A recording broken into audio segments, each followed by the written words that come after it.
To replace the upper freezer drawer in this KitchenAid refrigerator, you will need a small flathead screwdriver. Open the freezer drawer and use the small flathead screwdriver to pry the left slide rail tab away from the liner enough to release the drawer stop.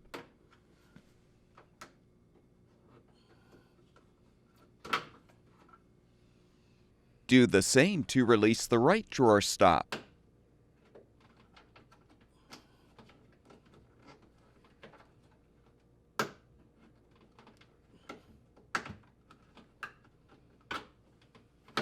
With the stops out, you can fully remove the old drawer.